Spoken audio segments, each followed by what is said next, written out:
اعوذ باللہ من الشیطان الرجیم بسم اللہ الرحمن الرحیم وتحسبهم أيقاظا وهم رقود ونقلبهم ذات اليمين وذات الشمال وكلبهم باسط ذراعيه بالوصيد لو اطلعت عليهم لوليت منهم فرارا ولملئت منهم رعبا۔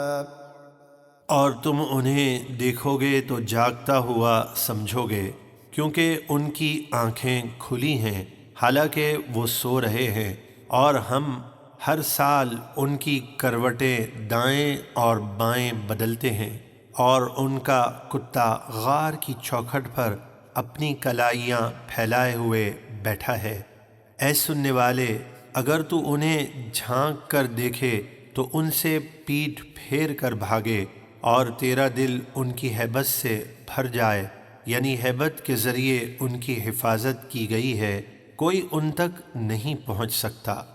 وَكَذَلِكَ بَعَثْنَاهُمْ لِيَتَسَاءَلُوا بَيْنَهُمْ قَالَ قَائِلٌ مِّنْهُمْ كَمْ لَبِثْتُمْ قَالُوا لَبِثْنَا يَوْمًا أَوْ بَعْضَ يَوْمٍ قالوا ربكم أعلم بما لبثتم فابعثوا أحدكم بورقكم هذه إلى المدينة فلينظر أيها أزكى طعاما فليأتكم برزق منه وليتلطف ولا يشعرن بكم أحدا۔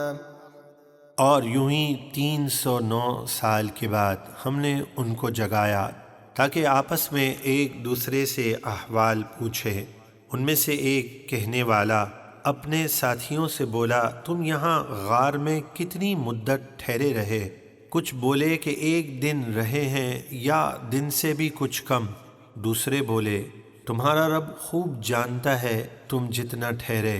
تو اپنے میں سے کسی ایک کو یہ چاندی کے سکے دے کر شہر میں بھیجو، پھر وہ غور کرے کہ وہاں کون سا کھانا زیادہ ستھرا ہے کہ اس میں سے تمہارے لیے کھانے کو لائے، اور اسے چاہیے کہ وہ نرمی سے گفتگو کرے اور ہرگز کسی کو تمہارے متعلق کچھ نہ بتائے۔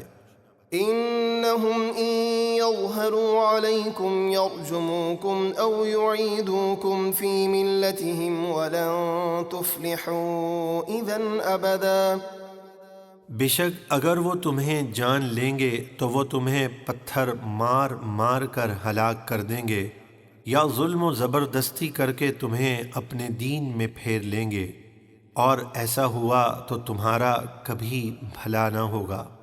وَكَذَلِكَ أَعْثَرْنَا عَلَيْهِمْ لِيَعْلَمُوا أَنَّ وَعْدَ اللَّهِ حَقٌّ وَأَنَّ السَّاعَةَ لَا رَيْبَ فِيهَا إِذْ يَتَنَازَعُونَ بَيْنَهُمْ أَمْرَهُمْ فَقَالُوا ابْنُوا عَلَيْهِمْ بُنْيَانًا رَبُّهُمْ أَعْلَمُ بِهِمْ قال الذين غلبوا على أمرهم لنتخذن عليهم مسجدا۔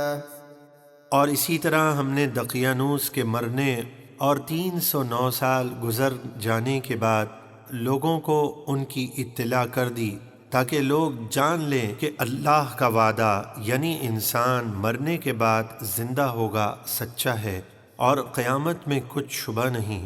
پھر جب ہم نے اصحاب کہف کو وفات دی تو وہ لوگ ان کے گرد عمارت بنانے کے معاملے میں آپس میں جھگڑنے لگے، تو کچھ لوگ بولے، ان کے غار پر نشانی کے لیے کوئی عمارت بناؤ، ان کا رب ان کا حال خوب جانتا ہے۔ اور جو نیک لوگ اس کام میں غالب رہے تھے وہ بولے، قسم ہے کہ ہم تو ان کے قریب مسجد بنائیں گے جس میں مسلمان نماز پڑھیں اور ان کے قرب سے برکت حاصل کریں۔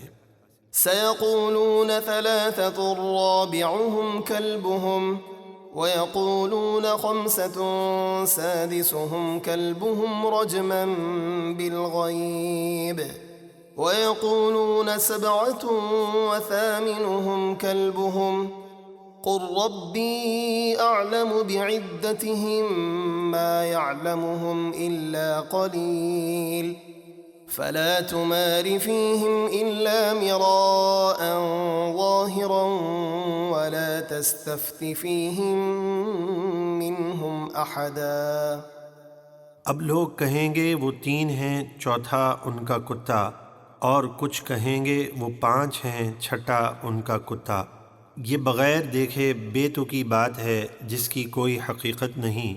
اور کچھ کہیں گے کہ اصحاب کہف 7 ہیں اور 8واں ان کا کتا۔ یہ کہنے والے مسلمان ہیں اور اللہ تعالیٰ نے ان کے قول کو ثابت رکھا، رد نہیں کیا، کیونکہ انہوں نے جو کچھ کہا وہ محبوب علیہ الصلاۃ والسلام سے علم حاصل کر کے کہا۔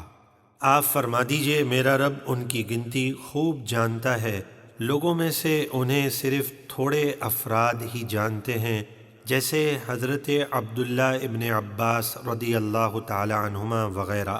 تو اہل کتاب سے ان کے بارے میں بحث نہ کرو مگر اتنی ہی جو قرآن میں ظاہر ہو چکی، اور ان کے بارے میں کسی کتابی سے کچھ نہ پوچھو۔